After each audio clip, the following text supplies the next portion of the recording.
The truth is, there are many awesome people out there who have so many talents, and somehow they are good at everything.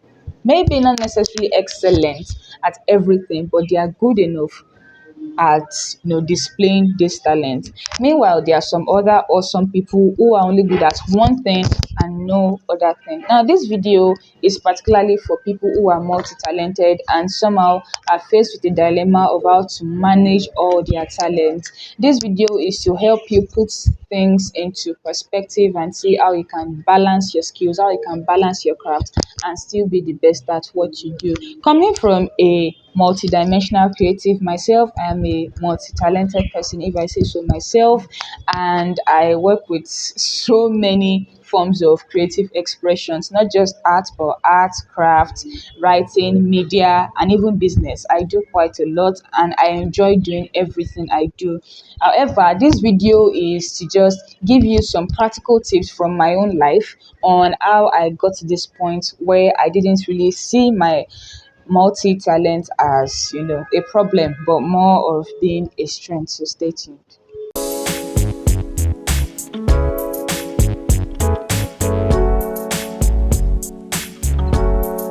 Hi guys, you're welcome back to this channel. Well, my name is Ademi, and today we want to discuss what I would call the dilemma of the multi-talented and how you can manage your skills in a way as to avoid confusion. Now, I understand that many people are so talented that they see themselves doing this and that and this and that all at the same time, and they want to run everything at the same time, and many times they get into a fix. All the opinions I'm going to be sharing in this video are totally my personal opinion and based on my personal experience, and I hope that this helps somebody else there. So the first thing I want you to know is that you are a human being first. You are a human being first. There's a creator I follow on Instagram, one of my favorite creators, by the way, and he said something one day. He said that you are not a product. Many times as creatives, when we have a talent, when we discover a talent, you know, we automatically try to see how we can make money out of it, how we can make a living out of it, how we can make a name out of it.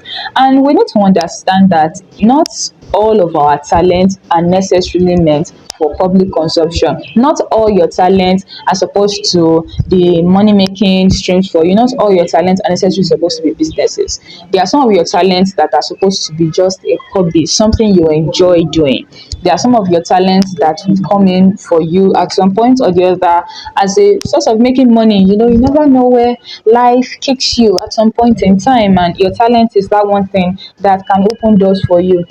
For some people, your talent is what will become a career. Some of your talent will become a big career for you. It will become what you get to really build a life of and for. For some other people, the talent you have actually good enough to be supporting skills. So whatever you are already doing, whether it is related to creativity or not.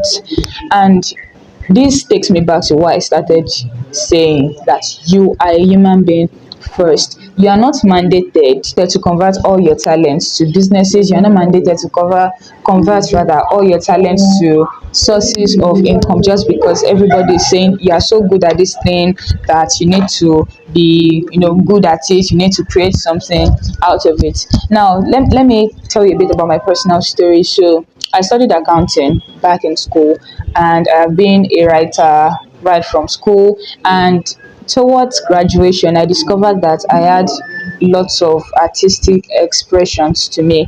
Also, before the end of secondary school, I think earlier in secondary school, I started playing instruments because my primary school had a very, very strong knack for teaching kids instruments. So I started playing instruments. I started playing keyboard at church. So I started sight singing. I started directing choirs, and I was really doing a lot at the same time. But there are some things that I intentionally told myself I was not going to make a big deal out of. For example, music. I only play the keyboard at church.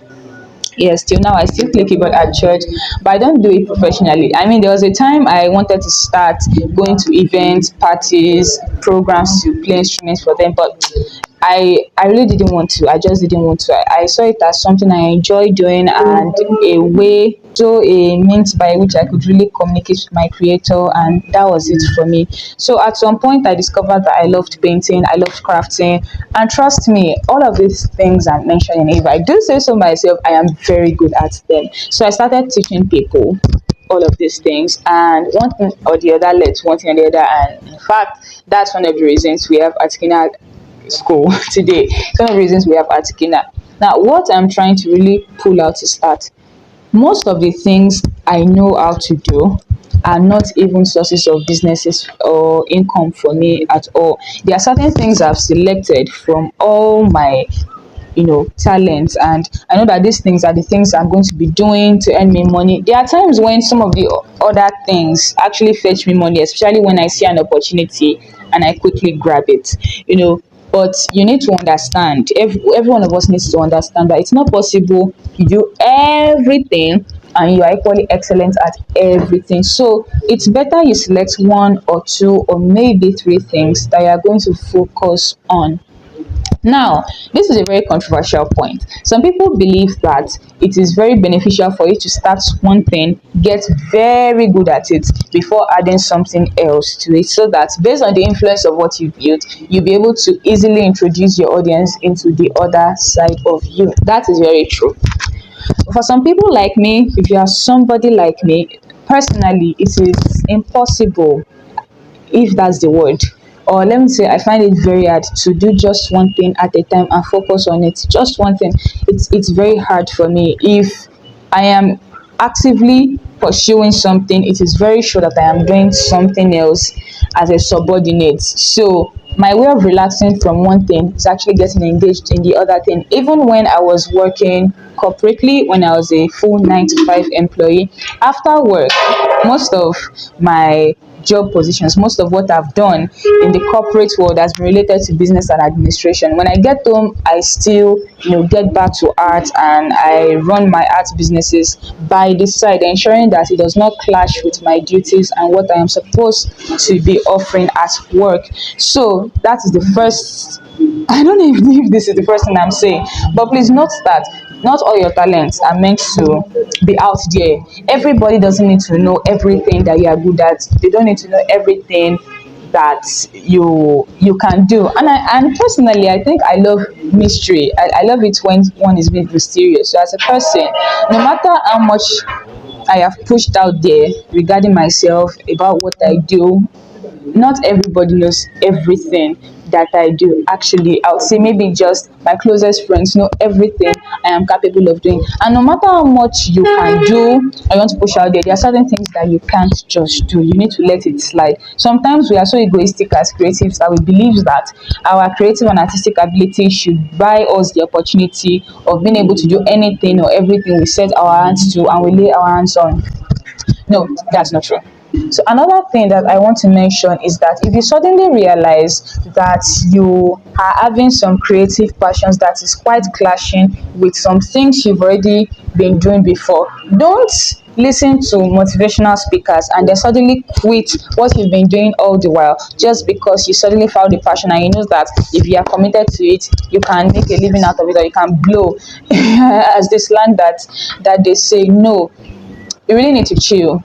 Let me give you an example. Let's assume that you are studying medicine and then you discover that suddenly you think you like painting, you like art, and then you are saying that okay, you don't want to get into medicine again, you want to put it all and go into art. I personally think that that is a very unwise thing to do. If you suddenly realize you like painting, why don't you bring that painting into medicine? Maybe you could create a center for children with certain disabilities or the other where they get to express themselves with painting. Maybe you could help forward research. Maybe you could help promote research by making some paintings or illustrations or digital paintings of some certain parts of the body or whatever it is for learning purposes. If you discover that maybe you are into engineering and suddenly you think you like writing or you're into writing, write about your experiences as an engineer.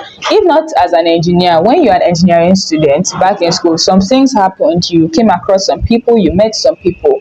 What were your experiences like? You could create stories out of that, fictitious stories or non-fictitious stories. You could create handbooks for people at home who are not necessarily engineers but need to know some basic things that they should be able to do back at home when it comes to some basic engineering in their compounds. So many things you could do to infuse your creativity or your passion for the art into whatever you've been doing before. So gradually diving into addressing people who believe that they have passions and interests that are totally different from each other. You really want to take a chill pill, find out how they all align so you could do that, or you could just take one part of your side as a hobby and you could take another part of you as what you are going to be pushing pending the time that you get more clarity to your own life. I wrote a book some time ago titled Your Art, a Hobby, Business or Career, and I poured out my mind in that book.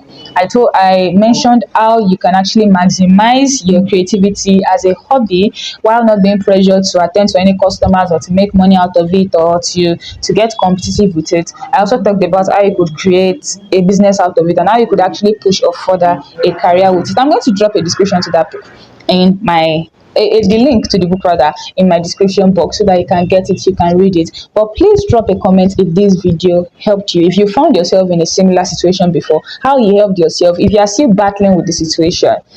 How do you think this video has helped you, or what has been your experience like? Please share and I'll be so glad to hear.